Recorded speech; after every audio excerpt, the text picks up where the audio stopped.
Welcome to This Explainer. Come on in, grab a seat. Today, I want us to kind of step out of the loud, chaotic modern world and just settle into the quiet, shaded tent of a wise mentor.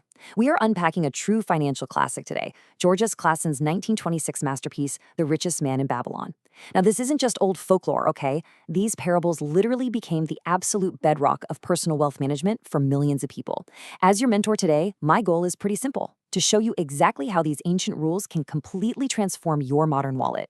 Okay, let's dive into this. 4097. That is exactly how many years ago the principles we are about to discuss were born, right in the heart of the ancient city of Babylon. And you know what? Despite being separated by millennia, the fundamental laws of money haven't changed one bit. The timelessness of this advice is exactly why this book has remained in print for almost a century. We're looking at rules so true and reliable, they literally survived the rise and fall of empires. To really master these laws, we have to meet a fictional Babylonian named Arkad. Now, Arkad's story starts in just total exhaustion. He was nothing more than a poor scribe. He spent his days furiously chiseling clay tablets just to earn enough pennies to eat. But eventually, he transformed into the richest man in Babylon. And he didn't do this by magic or by some lucky birthright. He did it by seeking out the wisdom of wealthy men and diligently applying incredibly simple, learnable rules to his everyday life. It is the perfect blueprint for anyone starting at absolute zero, proving that escaping poverty is a deliberate, step-by-step process. Section 1. Curing a lean purse. That process begins with what Arkad famously calls the 7 cures. Let's open up these cures, focusing first on the absolute foundation required to cure financial stress for good.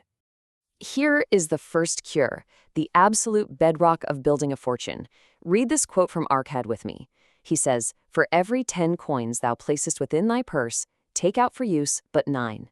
He promises that if you do this, your purse will start to fatten at once. It's an unbreakable law of accumulation, right? You simply cannot build wealth if you consume everything you produce.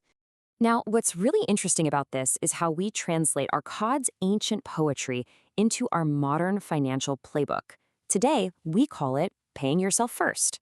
Before the landlord gets paid, before the grocer gets paid, before your streaming services get paid, you keep a minimum of 10% of your income. You are treating your own future wealth as your most important non-negotiable monthly bill. The math here is just so simple, but it's profound. 10% is walled off, protected, and kept by you no matter what. The other 90%, well, that's what you have to learn to live on for everything else, your necessary expenses and your desires. A true student of wealth quickly finds they can actually live just as well on 90% of their income as they did on 100. Your wallet starts to fatten immediately just by shifting this one little ratio. But, living on 90% definitely requires discipline. And that brings us to the second cure, control thy expenditures. I've got to warn you here, student to mentor, your desires will constantly try to steal your 10%. Arkad says, confuse not the necessary expenses with thy desires. That larger apartment, the newer car, the daily expense of coffee, they are incredibly good at cleverly disguising themselves as absolute necessities. But they're often just desires trying to drain your purse. Section 2, making your gold multiply. So the crucial point is, simply saving your coins and controlling your budget is really just the starting line. Idle money doesn't build an empire. So we arrive at Arkad's third cure. It is time to put those saved coins to work. Listen to how beautifully Arkad describes this phase. He says, learn to make your treasure work for you. Make it your slave. Make its children and its children's children work for you. In your mentor's eyes, every single saved coin is a worker, capable of laboring diligently on your behalf to earn even more coins. This exact realization is what finally took Arkad from a struggling, bone-tired scribe to a wealthy man. He built an army of wealth that literally labored while he slept. And this brilliantly illustrates what we now call the absolute miracle of compound interest.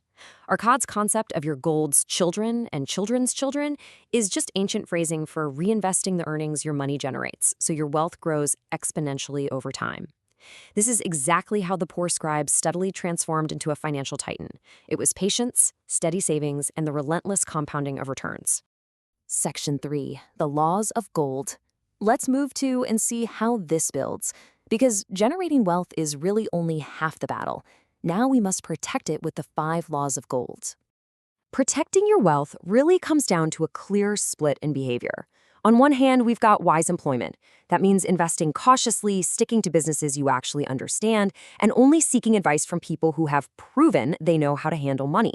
But then we have romantic desires, falling for tricksters, jumping into totally unfamiliar businesses, chasing impossible earnings, or buying based on hot stock tips. Guys, this is the fast track to losing it all. Arkad is incredibly strict about this in his fourth cure. He warns us, you have to guard your treasures from loss. Look, my student, I strongly advise you to ignore modern get-rich-quick schemes, just as firmly as Arkad ignored them back in Babylon. He asks, is it wise to be intrigued by larger earnings when thy principal may be lost? And his answer? I say not. The penalty of risk is probable loss. Before you part with a single hard-earned coin, you must study the opportunity carefully to ensure that coin can be safely reclaimed. Section 4, Wisdom for the Future. Having secured our present, our mentor Arkad is now shifting our focus way out to the distant horizon to prepare you for the rest of your life. He outlines 3 essential pillars here for long-term security. First up is the 5th cure.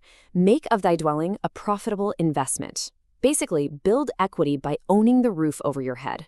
Next is the 6th cure. Ensure a future income. You've got to make preparations for a time when you are no longer young, right? Build a robust pension or retirement fund. And finally, the 7th cure, which honestly might be the most important investment of the whole shebang, increasing thy ability to earn. And that 7th cure, it centers entirely on you. Arkad says, the more of wisdom we know, the more we may earn. And that man who seeks to learn more of his craft shall be richly rewarded. This is absolutely crucial to understand. Your greatest financial asset will always be your own ongoing education, your expanding wisdom, and your refined skills. By continuously improving your craft, you naturally increase your earning power. And what does that do? It gives you more coins to save, invest, and compound. So as we close this ancient masterclass and step out of the mentor's tent, I want to leave you with a real challenge. Are you going to remain a poor scribe just complaining about a lean purse? Or will you actually apply these timeless laws to your modern wallet? The path from poverty to wealth is laid out clearly right in front of you. Pay yourself first, control your desires, compound your gold, and fiercely protect your investments. So, will you start building your own Babylon today?